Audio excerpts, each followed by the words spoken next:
UTL solar solar लावणार आणि सबसिडीही मिळवून देणार। टाइम्स नाऊ नवभारत बॅटरीजच्या ओपिनियन पोलनुसार महायुती आणि महाविकास आघाडीमध्ये काटेकी टक्कर। महायुतीला 137 ते 152 जागा तर महाविकास आघाडीला 129 ते 144 जागा मिळण्याचा अंदाज। ओपिनियन पोलनुसार भाजपच नंबर 1 पक्ष पण जागा घटणार। टाइम्स नाऊ नवभारत बॅटरीजच्या ओपिनियन पोलचा अंदाज। पोलनुसार भाजपला 83 ते 93 जागा मिळण्याची शक्यता। महायुतीमध्ये सर्वांनी समान जागा लढवाव्यात, एखाद्या दुसऱ्या जागेवर मैत्रीपूर्ण लढत होऊ शकते, शिंदे गटाच्या अर्जुन खोतकर यांचं वक्तव्य। नेते दरवाजा बंद करून बीप खातात, बाकी केवळ नाटकं आहेत। राऊत, बावनकुळे आणि शिरसाट सुद्धा बीप खात असतील, एमआयएमच्या इम्तियाज जलील यांची टीका। शरद पवार सांगलीमध्ये भाजपला धक्का देण्याची शक्यता।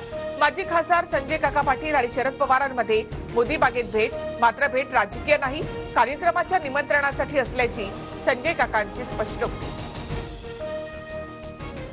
बारामतीमध्ये अजित पवारांच्या कार्यकर्त्यांचं पत्र व्हायरल। दादा, तुमचं वागणं बदललंय, कुणाच्या दबावाखाली भावनिक कार्ड खेळताय, पत्रातून कार्यकर्त्यांची खंत व्यक्त। शरद पवारांविरोधी निवडणूक बनवायची नाही, पवारांविरोधी निवडणूक झाल्यास फटका बसण्याची भीती, अजितदादा गटातील आमदारांचं मत, सूत्रांची माहिती।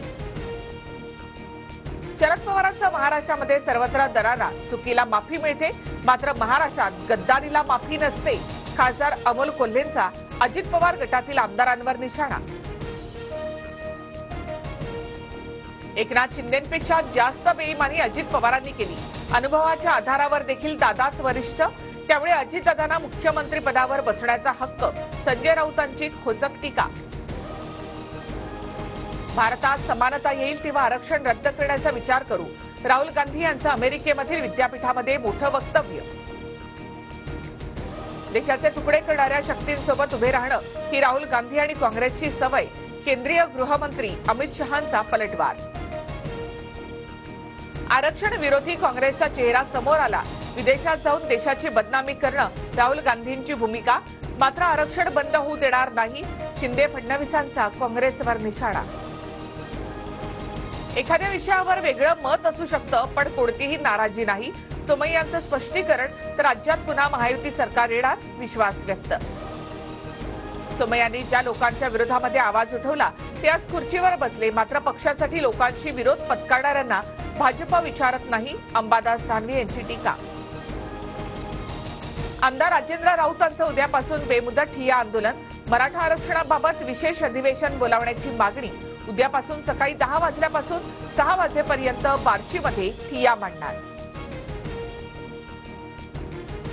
सोयाबीनला दरवाढीसह भक्ती महामार्गाला स्थगिती देण्याचा अजित पवार यांचा शब्द, मात्र शेतकऱ्यांच्या कर्जमुक्तीबाबत सरकार नकारात्मक, अजित पवारांसोबतच्या बैठकीनंतर तुपकरांची प्रतिक्रिया। मराठवाड्यामध्ये 22 लाख शेतकऱ्यांना अतिवृष्टीचा फटका तर 53 जणांचा मृत्यू, शेती नुकसानीच्या पंचनाम्याचा अहवाल समोर। गडचिरोलीच्या भामरागड तालुक्यामध्ये पूरस्थिती, 3 राष्ट्रीय महामार्गांसह 12 रस्ते बंद, छत्तीसगडमध्ये होणाऱ्या मुसळधार पावसाचा भामरागड आणि एटापल्ली तालुक्याला फटका।